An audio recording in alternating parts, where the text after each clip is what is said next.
नमस्कार विद्यार्थी मित्रांनो, इथे आपण फिजिक्सच्या 4th चॅप्टर थर्मोडायनॅमिक्सला सुरुवात करतो आहे. मी CR शिंदे सर आपले स्वागत करतो आहे. बऱ्याचशा स्टुडंटला हा चॅप्टर थोडा लेंदी वाटतो किंवा बराचसा वास्ट कन्सेप्ट हा वाटतो आहे, बट इथे आपण हा चॅप्टर थोडा सिम्प्लिफाईड करण्याचा प्रयत्न करतो आहे. तर बघा, बुक्समध्ये आपल्याला अशा प्रकारचे एक डायग्राम दिलेले आहे जे की खूप बेसिक इंट्रोडक्शन्स देते आहे थर्मोडायनॅमिक्सच्या रिलेटेड. थर्मोडायनॅमिक्स आपल्याला चांगल्या प्रकारे जर समजून घ्यायचं असेल तर त्यासाठी आपल्याला सिस्टीम, बाउंड्री आणि सराउंडिंग या 3 वर्ड्सचा मिनिंग आपल्याला चांगल्या प्रकारे समजायला हवा. त्यासाठी आपण एक डे टू डे लाईफचं एक्झाम्पल घेऊया.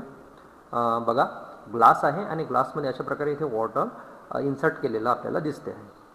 तर हे वॉटर या ग्लासच्या आउटसाईडला येऊ शकणार नाही. का बरं येऊ शकणार नाही? तर बिकॉज ऑफ दिस ग्लास. तर या ग्लासलाच आपण बाउंड्री कंडिशन म्हणतो. तर थर्मोडायनॅमिक्समध्ये सुद्धा अशा प्रकारची बाउंड्री कंडिशन्स असतात, ज्या बाउंड्री कंडिशनच्या बाहेर आतमध्ये असलेलं सिस्टीम ही बाहेर येऊ शकत नाही. म्हणजेच या ग्लासच्या एक्झाम्पलमध्ये या ग्लासमध्ये असलेलं जे वॉटर आहे ते आपलं सिस्टीम म्हणून ॲक्ट होणार. ओके, तर इथे अशा प्रकारे तुम्हाला दाखवण्यात आलेलं आहे की ते वॉटर म्हणजे आपलं सिस्टीम आहे आणि ग्लास म्हणजे ही बाउंड्री कंडिशन आहे. मग सराउंडिंग हा जो वर्ड्स इथे आलेला आहे तर सराउंडिंगच्या रिलेटेड ब्रॅकेटमध्ये एन्व्हायरमेंट हा सुद्धा वर्ड्स इथे दिलेला आहे.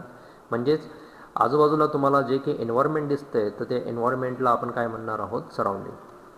आणि थर्मोडायनॅमिक्स हा जो चॅप्टर्स आहे हा हीट टेम्परेचरच्या रिलेशनमध्ये आहे. त्याच्यामुळे ऑब्व्हियसली सराउंडिंगला असलेलं टेम्परेचर, सराउंडिंगला असलेली हीट एनर्जी ही डिफरंट असणार आहे ॲज कम्पेअर टू द सिस्टीमची हीट एनर्जी, सिस्टीमची टेम्परेचर.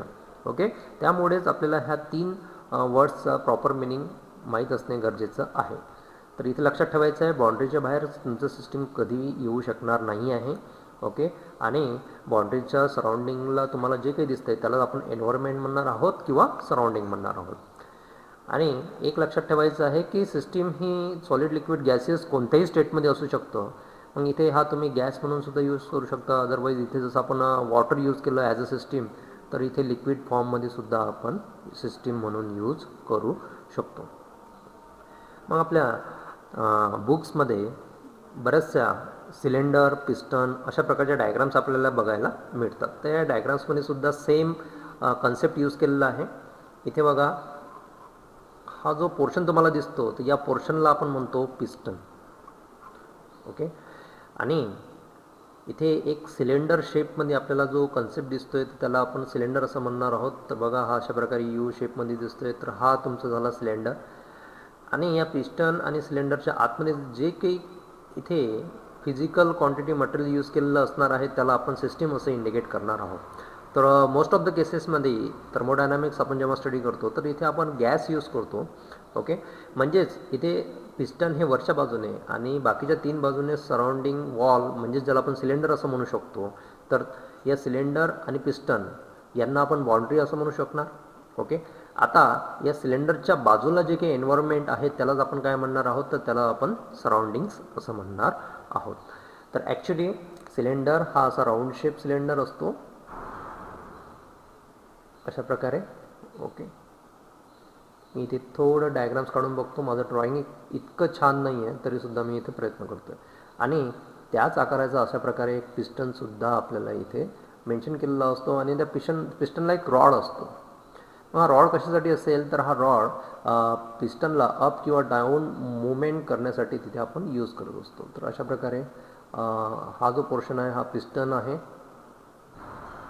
म्हणजेच इथे तुमचा जो काही सिस्टीम तुम्ही यूज करणार आहात, गॅस यूज करणार आहात किंवा लिक्विड फॉर्ममध्ये वॉटर यूज करणार आहात, वॉट एव्हर, तर तो इथे सिस्टीम म्हणून ॲक्ट होणार. आणि हा जो पिस्टन आहे हा मुव्हेबल असतो. हा अप आणि डाऊन मोशन्स तिथे करू शकतो. ओके, आणि इथे एक लक्षात ठेवायचं आहे की थर्मोडायनॅमिक्स स्टडी करताना जो आपण आयडियल केसेस स्टडी करतो त्याच्यामुळे जो पण आपण पिस्टन इथे यूज करतो किंवा जो सिलेंडर आपण इथे अजून करतो आहे, तर हे पिस्टन आणि सिलेंडर हे मासलेस आहेत. कोणत्याही प्रकारचा मास त्यांना नाही आहे. फ्रिक्शनलेस आहेत. कोणत्याही प्रकारचं फ्रिक्शन सिलेंडर आणि पिस्टनमध्ये होत नाही आहे, याची काळजी घ्यायची. त्यानंतर सगळ्यात महत्त्वाचं स्टेटमेंट आपल्याला बुक्समध्ये मिळतं आहे, when 2 objects are at same temperature they are in thermal equilibrium. म्हणजेच थर्मोडायनॅमिक्समधला पहिला कन्सेप्ट आपल्याला इथे स्टडी करायचा आहे, थर्मल इक्विलिब्रियम म्हणजेच काय. तर बघा विद्यार्थी मित्रांनो, थर्मल म्हणजेच ही हीट असणार आहे हे लक्षात ठेवायचं आहे. आणि आपल्याला या थ्रूआउट चॅप्टरमध्ये हीट हा कॅपिटल क्यू या लेटरने इंडिकेट केलेला दिसणार आहे. आता इक्विलिब्रियम म्हणजेच काय, तर इक्विलिब्रियम म्हणजेच इक्वल हीट असलेल्या दोन वेगवेगळ्या बॉडीज जर असतील तर त्यांना आपण काय म्हणणार आहोत, तर थर्मल इक्विलिब्रियम म्हणणार आहोत. तेच इथे आपल्याला सांगण्यात आलेलं आहे की व्हेन टू ऑब्जेक्ट्स, कोणतेही दोन objects are at same temperature, जर दोन ऑब्जेक्टचं टेम्परेचर जर सेम असेल तर त्या दोन ऑब्जेक्टला आपण काय म्हणणार, that two objects is in thermal equilibrium. तर हे थर्मोडायनॅमिक्सची ही लँग्वेज आहे, ही आपल्याला इथे समजायला पाहिजे. पण कसे काय, तर ते इथे सुद्धा सांगण्यात आलेलं आहे. बघा, एक हॉट बॉडी आहे, ज्या हॉट बॉडीचं टेम्परेचर हे 100 डिग्री सेंटीग्रेड आपल्याला दिसते आहे. आणि त्याच्या रिगार्डिंग किंवा त्याच्या फिजिकली कॉन्टॅक्टमध्ये आपण सेकंड बॉडी इथे ठेवलेली आहे, ज्याचं टेम्परेचर हे 0 डिग्री सेंटीग्रेड आहे. आणि अशा प्रकारचं हे फिजिकली कनेक्टेड ह्या दोन बॉडीज आपण ठेवलेल्या आहेत. काही टाईम नंतर जर आपण या बॉडीचं टेम्परेचर जर चेक केलं तर आपल्याला जी हॉट ए बॉडी होती तिचं टेम्परेचर हे रिड्यूस झालेलं दिसतं 100 डिग्री सेंटीग्रेडपासून 50 डिग्री सेंटीग्रेडपर्यंत. बट जी बॉडी कोल्ड बॉडी होती, जिला आपण बी असं नाव दिलेलं आहे, त्या बॉडीचं टेम्परेचर हे इन्क्रीज झालेलं आपल्याला इथे दिसतं आहे, जिचं टेम्परेचर इन्क्रीज होऊन सुद्धा किती झालेलं आहे, 50 डिग्री सेंटीग्रेड. 50पेक्षा 51, 52, 60 डिग्री अशा प्रकारे इन्क्रीमेंट झालेलं नाही आहे. का बरं, कारण की इथे हा फिजिक्सचा आपला बाय नेचर रूल्स अप्लाय होतो की टेम्परेचरसुद्धा higher concentrations to lower concentration flow होतं. तर अशा प्रकारे ए टू बी हे टेम्परेचर फ्लो होत गेलं. आणि हे टेम्परेचर कधीपर्यंत फ्लो होत जाणार आहे, जोपर्यंत दोन्ही बॉडीचं टेम्परेचर हे इक्वल होत नाही तोपर्यंत हा फ्लो रेट हा चालूच राहणार असतो. ओके, तर इथे ए बॉडीचं टेम्परेचर आणि बी बॉडीचं टेम्परेचर हे सेम झालेलं आहे. आणि म्हणूनच या दोन्ही बॉडीला आपण काय म्हणणार आहोत, तर ते थर्मल इक्विलिब्रियममध्ये आहेत असं आपण तिथे म्हणणार आहोत. तर विद्यार्थी मित्रांनो, यांनाच आपण म्हणतो थर्मल इक्विलिब्रियम. तर याच्या रिगार्डिंग 2 मार्क्ससाठी किंवा 3 मार्क्स विथ एक्झाम्पल अशा प्रकारचे डेफिनेशन विथ एक्झाम्पल अशा प्रकारचे क्वेश्चन्स तुम्हाला एक्झाममध्ये बघायला मिळू शकतो. त्यानंतर बघा, भरपूर महत्त्वाचा असा हा लॉ इथे आपल्याला बघायचा आहे. हा लॉ काय म्हणतो ते अगोदर बघूया. If two systems are each in thermal equilibrium. Okay, दोन सिस्टीम्स आहेत ज्या कशा आहेत, एकामेकांच्या थर्मल इक्विलिब्रियममध्ये आहेत. with a third system, they are also in thermal equilibrium with each other. म्हणजेच काय, तर आपण ग्राफिकच्या सहाय्याने इथे बघूया. एक फर्स्ट सिस्टीम आहे जिचं नाव ए आहे, सेकंड सिस्टीम आहे तिचं नाव बी आहे. तर असे दोन सिस्टीम म्हणा किंवा दोन ऑब्जेक्ट्स म्हणा किंवा दोन सबस्टन्सेस म्हणा, हे दोन सबस्टन्सेस इन्सुलेटेड केलेले आहेत. म्हणजेच एचं टेम्परेचर बीला ट्रान्सफर होणार नाही किंवा बीचं एला ट्रान्सफर होणार नाही because of this insulation body. तर इन्सुलेशन हा हीटला ट्रान्सफर करू देत नाही. तर असं इन्सुलेशन स्क्रीन आपण ए आणि बीच्या ऑब्जेक्टच्या मध्ये अशा प्रकारे प्लेस केलेली आहे. आणि ह्या दोन सिस्टीम जर तिसऱ्या सिस्टीमला अशा प्रकारे फिजिकली कनेक्टेड आहेत. म्हणजेच काय, तर ए हा सी या सिस्टीमसोबत फिजिकली कनेक्टेड आहे. त्याच्यामुळे या दोन ए आणि सी या दोन सिस्टीममध्ये टेम्परेचरचं इन्क्रीमेंट डिक्रीमेंट होऊ शकतं. ओके, ज्या बॉडीचं टेम्परेचर जास्त असेल त्या बॉडीकडून, ज्या बॉडीचं टेम्परेचर कमी असेल त्या बॉडीकडे हीट फ्लो चालू होईल. आणि हे कधीपर्यंत सुरू राहणार, जोपर्यंत ए आणि सी या दोन्हीही सिस्टीमचं किंवा दोन्हीही बॉडीचं टेम्परेचर इक्वल होत नाही तोपर्यंत. ओके, म्हणजेच आपल्याला इथे समजते ए आणि सी जर फिजिकली कनेक्टेड आहेत तर as per according to thermal equilibrium law the temperature of A and C is remains to be a same after some time interval. मग इथे जर बघितलं तर बी आणि सी सुद्धा फिजिकली कनेक्टेड आहेत. त्याच्यामुळे बी बॉडीचं टेम्परेचर हे सी बॉडी टेम्परेचर इतकं होण्यात येईल after sum equal interval of time. आणि मग आपण इथे कॉन्क्लूड करू शकतो, जर ए बॉडीचं टेम्परेचर हे सी बॉडी इतके इक्वल आहे, जर बी बॉडीचं टेम्परेचर जर सी बॉडी इतके इक्वल आहेत, तर यांची राईट हँड साईड जर इक्वल असेल तर लेफ्ट हँड साईड हे इक्वल असू शकतं की नाही. म्हणजेच काय, तर ए आणि बी बॉडीचं टेम्परेचरसुद्धा कसं आहे, सेम आहे. आणि जेव्हा दोन्हीही टेम्परेचर हे सेम असतात तेव्हा त्यांना आपण म्हणतो थर्मल इक्विलिब्रियम. म्हणजेच इथे आपल्याला हा लॉ अशा प्रकारे इथे मेन्शन करता येईल. If two system having a different temperature but these two systems is in thermal equilibrium with third one system, then the A and B is also in thermal equilibrium with each other. तर ए आणि बी अशा दोन वेगवेगळ्या टेम्परेचरच्या दोन system जर तिसऱ्या सिस्टीमसोबत thermal equilibrium असतील तर त्या दोन एकामेकांसोबत सुद्धा थर्मल इक्विलिब्रियम होतात. हेच आपल्याला या लॉने सांगितलेलं आहे आणि या लॉचं नाव आहे झिरोथ लॉ. तर हा झिरोथ लॉ खूप महत्त्वाचा आहे जो की थर्मोडायनॅमिक्समध्ये आपल्याला वेळोवेळी यूज करायचा आहे. त्यानंतर आपल्याला थर्मोडायनॅमिक्स स्टडी करण्यासाठी हीट, इंटरनल एनर्जी आणि वर्क ह्या तीन कन्सेप्ट क्लिअर होणं आवश्यक आहे. बट इथे हीट हे कधी आपण पॉझिटिव्ह घेतो, हीट हे कधी मायनस घेतो आणि हीट हे कधी कधी आपण झिरोसुद्धा घेतो. बऱ्याचशा वेळेस इंटरनल एनर्जीसुद्धा पॉझिटिव्ह, निगेटिव्ह आणि झिरो घेण्यात येतं आणि वर्कसुद्धा पॉझिटिव्ह, निगेटिव्ह आणि झिरो घेण्यात येतं. तर विद्यार्थी मित्र इथेच थोडे कन्फ्यूज होतात आणि त्यांना हा टॉपिक कॉम्प्लिकेट वाटायला सुरुवात होऊन जातं. तर खूप इझी आहे, लक्षात ठेवायचं आहे की जेव्हा पण एखाद्या सिस्टीममध्ये, आता इथे हा जो ब्लॉक मी इथे यूज केलेला तर हा सिस्टीम आहे आणि हा बाउंड्री कंडिशननी सराउंडेड केलेला आहे, म्हणजे सराउंडिंगला हे जे आहे एन्व्हायरमेंट आहे. तर suppose Q amount of heat जर तुमच्या सिस्टीममध्ये जर ॲड होत असेल म्हणजेच तुमच्या सिस्टीममध्ये हीट एनर्जी ही जर येत असेल, इन करत असेल, तर त्यावेळेस तुमची क्यूची जी व्हॅल्यू आहे ती क्यूची व्हॅल्यू ही तुम्हाला पॉझिटिव्ह घ्यायची आहे. ओके, म्हणजेच पॉझिटिव्ह क्यू आपल्याला इंडिकेट करायचं आहे. मग निगेटिव्ह क्यू आपण केव्हा इंडिकेट करणार, तर जेव्हा सिस्टीम म्हणून हीट ही रिजेक्ट होत असेल. आता रिजेक्ट होणे, ॲब्झॉर्ब होणे, तसंच गेन होणे, लूज होणे अशा प्रकारचे वर्ड्स या बुक्समध्ये, आपल्या टेक्स्टबुकमध्ये वापरल्या जातात. रिजेक्ट होणे म्हणजेच हीट बाहेर जाणे. तर सिस्टीम म्हणून जेव्हा हीट बाहेर जात असेल तर तेव्हा तुम्हाला has heat is equal to negative अशा प्रकारे इंडिकेट करता येईल. ओके, म्हणजेच हीट ॲड जर झाली, सिस्टीमने हीट जर ॲब्झॉर्ब जर केली तर क्यू पॉझिटिव्ह घ्यायचा आहे. सिस्टीमने हीट जर रिजेक्ट केली किंवा लूज केली तर तेव्हा क्यू आपल्याला निगेटिव्ह घ्यायचा आहे. ओके, मग क्यू हा झिरो केव्हा घ्यायचा आहे, तर कोणत्याही प्रकारचं ॲब्झॉर्प्शन किंवा कोणत्याही प्रकारचं रिजेक्शन हीटचं जर होत नसेल तर त्या केसमध्ये आपल्याला हीट एनर्जी ही झिरो घ्यायची आहे. ओके, तसंच आपण वर्कबद्दल बघूया. तर वर्कचा फॉर्म्युला आपण स्टडी केलेला आहे. तर विद्यार्थी मित्रांनो, the work done, that is the work is nothing but force into displacement width of and cosine angle theta. तर हा फॉर्म्युला आपण already 9th standard 10th स्टँडर्डमध्ये study केलेला आहे. एफ हा फोर्स आहे, तसाच डी हा डिस्प्लेसमेंट आहे. Okay, and theta is nothing but the angle between the F and D.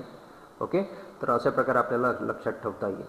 तर हा डब्ल्यू जी व्हॅल्यू आहे ही व्हॅल्यू केव्हा पॉझिटिव्ह होणार, किंवा निगेटिव्ह होणार, किंवा झिरो होणार, हे कशावर डिपेंड असणार आहे, तर हे तुमच्या फोर्स आणि डिस्प्लेसमेंटच्या डायरेक्शनवर डिपेंड असणार आहे. आणि डायरेक्शन हा कशावर डिपेंड असणार आहे, जो अँगलवर डिपेंड असणार आहे. तर सध्या आपण अँगल हा थोडा बाजूला ठेवूया, बट इथे आपण लक्षात घेऊया की आपली work is nothing but force into displacement असं आपण कन्सिडर करूया. तर विद्यार्थी मित्रांनो, इथे लक्षात घ्यायचं आहे की फोर्सची डायरेक्शन आणि डिस्प्लेसमेंटची डायरेक्शन जर सेम असेल तर तुमचा हा जो वर्क असतो तो पॉझिटिव्ह घ्यायचा असतो. ओके, आणि जेव्हा फोर्स आणि डिस्प्लेसमेंटची डायरेक्शन ही अपोजिट असतं त्यावेळेस आपल्याला वर्क डन हा निगेटिव्ह घ्यायचा आहे. So work done is negative when force and displacement having a opposite direction, and work done is positive when the force and displacement is in same directions. मग work done सुद्धा zero आपल्याला घ्यावं लागणार आहे. तर work done हा zero तुम्ही केव्हा घेणार, तर ऑब्वियसली वर्क डन हा झिरो केव्हा घेणार, तर जेव्हा फोर्स आणि डिस्प्लेसमेंट हे अपोजिट आहेत. फोर्स आणि डिस्प्लेसमेंट हे अपोजिट आहे बट इक्वल इन मॅग्निट्यूड आहे, त्याच्यामुळे ही व्हॅल्यू तुमची ऑब्वियसली काय होणार, झिरो झालेली आपल्याला इथे मिळणार आहे. तर या रिगार्डिंग आपण ऑलरेडी स्टडी केलेलं आहे. तर बघा, अशा प्रकारे इथे दाखवण्यात आलेला आहे की हा एक ऑब्जेक्ट आहे ज्याचं मास एम आहे आणि या ऑब्जेक्टवर आपण वरच्या बाजूने फोर्स अप्लाय करतो आहे. बट या मास एम ऑब्जेक्टचं डिस्प्लेसमेंट हे उजवीकडे होते आहे, म्हणजे राईट साईडला जातो आहे. तर या दोघांमध्ये जो अँगल तयार होतो आहे तो अँगल तयार होतो आहे फोर्स आणि डिस्प्लेसमेंट 90चा. ओके, तर अशा केसमध्ये तुमचा वर्क डन हा 0 होऊ शकतो as the F and D are perpendicular to each other. का बरं 0 होणार? तर आताच आपण डेफिनेशन बघितलेली आहे. तर W is nothing but the force and displacement multiplied by cosine angle of theta. आता इथे थिटा अँगल किती तयार होतो आहे बघा बरं. तर इथे थिटा अँगल हा 90 तयार होतो आहे. सो कॉस 90 किती असतो? तर कॉस 0 हा 1 होतो, कॉस 90 हा 0 होतो. म्हणजेच force into displacement multiplied by 0. म्हणजे कॉस 90ची व्हॅल्यू इथे 0 झाल्यामुळे इथे वर्क डन आपल्याला 0 मिळतं. तर लक्षात ठेवायचं विद्यार्थी मित्रांनो, जेव्हा फोर्स आणि डिस्प्लेसमेंट अशा प्रकारे जर असतील, अपोजिट पण नाही आहेत आणि सेम डायरेक्शनने सुद्धा नाही आहेत, म्हणजेच ते जर 90 डिग्री म्हणजेच परपेंडिक्युलर टू इच अदर जर असतील तर आपला वर्क डन हा 0 होणार आहे. मग वर्क डन हे पॉझिटिव्ह केव्हा होणार आहे? तर बघा, फोर्सची डायरेक्शन्स आणि डिस्प्लेसमेंटची डायरेक्शन जर सेम आहेत, ओके, तर त्यावेळेस आपला हा वर्क डन पॉझिटिव्ह तिथे होणार आहेत. वर्क डन निगेटिव्ह केव्हा होणार आहेत? तर फोर्सची डायरेक्शन्स आणि वर्क डनची डायरेक्शन जर फोर्सची डायरेक्शन आणि डिस्प्लेसमेंटची डायरेक्शन जर अपोजिट असेल तर त्यावेळेस आपलं वर्क डन हे इथे निगेटिव्ह झालेलं आपल्याला समजणार आहे. तर हाच कन्सेप्ट आपल्याला इथे थर्मोडायनॅमिक्समध्ये अप्लाय करायचा आहे, जो आपण 8, 9, 10 स्टँडर्डमध्ये इथे स्टडी केलेला आपल्याला दिसतो आहे. तर इथे अशा प्रकारे ही एक सिस्टीम दाखवलेली आहे. या सिस्टीमला हा सिलेंडर म्हणायचं आहे, याला पिस्टन असं म्हणायचं आहे. ओके, आणि इथे जे तुम्हाला डॉट डॉट पोर्शनमध्ये गॅस जो इंडिकेट केलेला आहे तो तुमचा सिस्टीम आहे. Okay, so system, piston and cylinder. मग आता इथे बघा, इथे जर मी या पिस्टनला अशा प्रकारे पुश केलं, म्हणजेच अशा प्रकारे जर डाऊनवर्ड डायरेक्शनने मी याला पुश केलं तर हा पिस्टन एका पर्टिक्युलर लोकेशन्सवरून काय होणार? खालच्या बाजूला जाणार. ओके, म्हणजेच या पिस्टनचं डिस्प्लेसमेंट हे कोणत्या डायरेक्शनने होते आहे? तर डिस्प्लेसमेंट हे खालच्या डायरेक्शननी म्हणजेच डाऊनवर्ड डायरेक्शनने आपल्याला होताना दिसतं आहे. बट इथे असलेला जो गॅस आहे तो कॉम्प्रेस व्हायला सुरुवात होईल आणि गॅस जर कॉम्प्रेस व्हायला सुरुवात झालं तर गॅस काय करेल की या पिस्टनला वरच्या बाजूने पुश करण्याचा प्रयत्न करेल. तर फोर्स जो लागतो आहे सिस्टीमकडून तो वरच्या डायरेक्शननी लागतो आहे, हे इथे आपल्याला दिसते आहे. सो फोर्स हा वरच्या बाजूने लागतो आहे आणि डिस्प्लेसमेंट हे खालच्या बाजूने होते आहे. आणि इथे आपण आता बघितलेलं आहे, जर फोर्स आणि डिस्प्लेसमेंटची डायरेक्शन जर अपोजिट असेल तर आपलं वर्क डन हे नेहमी निगेटिव्ह असणार आहे. तर अशा केसमध्ये तुमचं वर्क डन हे निगेटिव्ह झालेलं आपल्याला बघायला मिळते. ओके, तसंच इथे बघा, हा जो पिस्टन आहे असा वरच्या बाजूला जर आला तर म्हणजेच काय? तर इथे तुमचा हा पिस्टन वरच्या बाजूला म्हणजे डिस्प्लेसमेंट हे वरच्या बाजूला होतं आहे आणि त्याला सोबत फोर्ससुद्धा लागतो आहे गॅसकडून, सिस्टीमकडून, तो सुद्धा वरच्या बाजूला लागतो आहे. म्हणजे फोर्स आणि डिस्प्लेसमेंट दोघांची डायरेक्शन ही वरच्या बाजूला आहे. म्हणजेच इथे दोघांची डायरेक्शन ही सेम आहे आणि त्यामुळेच इथे वर्क डन जे होते आहे ते पॉझिटिव्ह वर्क डन आपल्याला बघायला मिळते आहे. तर विद्यार्थी मित्रांनो, आपल्या टेक्स्टबुकमध्ये एका वेगळ्या भाषेमध्ये पॉझिटिव्ह आणि निगेटिव्ह वर्क डन इथं सांगितलेलं आहे. तर बघा, work done on the system, work done on the system, work done on the system असं जर स्टेटमेंट आपल्याला इथे बघायला मिळतं आहे तर हे स्टेटमेंट आपल्याला फर्स्ट डायग्रामवरून मिळतं आहे. आणि अशा केसमध्ये जेव्हा जर सिस्टीमवर जर वर्क डन होत असेल तर त्यावेळेस वर्क डन हे निगेटिव्ह असतं, हे आपल्याला इथे त्यांना सांगायचं आहे. आणि सेम थिंग्स सेकंड स्टेटमेंट अशा प्रकारे आपल्या टेक्स्टबुकमध्ये तुम्हाला बघायला मिळेल, work done by the system, म्हणजे सिस्टीमकडून जर वर्क डन होत असेल तर work done by the system. तर अशा केसमध्ये जे वर्क डन असतं त्याला आपण पॉझिटिव्ह वर्क डन अशा प्रकारे म्हणणार आहोत. तर negative work done on the system, positive work done by the system. तर हे सिस्टीम आहे, सिस्टीम पिस्टनला वरच्या बाजूला ढकलते आहेत. So work done by the system इथे होते आहे आणि या फर्स्ट केसमध्ये on the system work done होते आहे. सिस्टीम ही कॉम्प्रेस होते आहे, स्वतःहून ती कॉम्प्रेस होते आहे because of this displacement of the piston in the downward direction. आणि म्हणूनच याला निगेटिव्ह वर्क डन आणि याला पॉझिटिव्ह वर्क डन आपण इंडिकेट करण्यात आलं. तर हे दोन वर्ड्स तुम्हाला लक्षात ठेवायचे आहे विद्यार्थी मित्रांनो. Work done on the system जर असेल तर तुमचं वर्क डन हा नेहमी निगेटिव्ह असतो. Work done by the system जर असेल तर तुमचा वर्क डन हा नेहमी पॉझिटिव्ह असतो. त्यानंतर आपल्याला इंटरनल एनर्जी जी असतं, तर इंटरनल एनर्जी हा जो कन्सेप्ट आहे, आता याचं नावच आहे एनर्जी आहे आणि त्यातल्या त्यात इंटरनल आहे. म्हणजेच काय की तुमच्या आतमध्ये असलेली जी एनर्जी आहे आणि ही एनर्जी इथे यू या ॲब्रिवेशनने दाखवण्यात आलेली आहे. जर डेल्टा यू इंडिकेट करतोय, so delta is nothing but there is a change in, so change in internal energy असं आपण याला म्हणू शकतो. किंवा यू जर इंडिकेट केलेला असेल, so you is nothing but the internal energy. Okay, so internal energy is the combinations of kinetic energy plus potential energy. तर आपल्या बॉडीमध्ये किंवा कोणत्याही सिस्टीममध्ये हे ॲटम्स असणार आहेत. त्या ॲटमची जी कायनेटिक एनर्जी असणार आहे, त्या ॲटमची जी पोटेन्शियल एनर्जी असणार आहे, यांची जर आपण ॲडिशन केली तर या सगळ्या एनर्जीची समेशन्स केल्यानंतर आपल्याला जी टोटल एनर्जी जी मिळते आहे, ती total energy is nothing but the internal energy of the system. तर कोणत्याही सिस्टीमची इंटरनल एनर्जी म्हणजेच त्यांची kinetic energy plus potential energy is nothing but the total energy. मग हा जो यू जो आहे, हा यू सुद्धा पॉझिटिव्ह होणार आहे, हा यू सुद्धा निगेटिव्ह होणार आहे. म्हणजे एनर्जी पॉझिटिव्ह आणि निगेटिव्ह होणार आहे.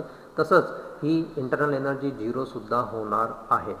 तर विद्यार्थी मित्रांनो, ही एक असाइनमेंट आहे तुमच्यासाठी की ही इंटरनल एनर्जी केव्हा पॉझिटिव्ह होणार आहे आणि ही इंटरनल एनर्जी केव्हा निगेटिव्ह होणार आहे, तर ही तुम्हाला शोधून काढायची आहे.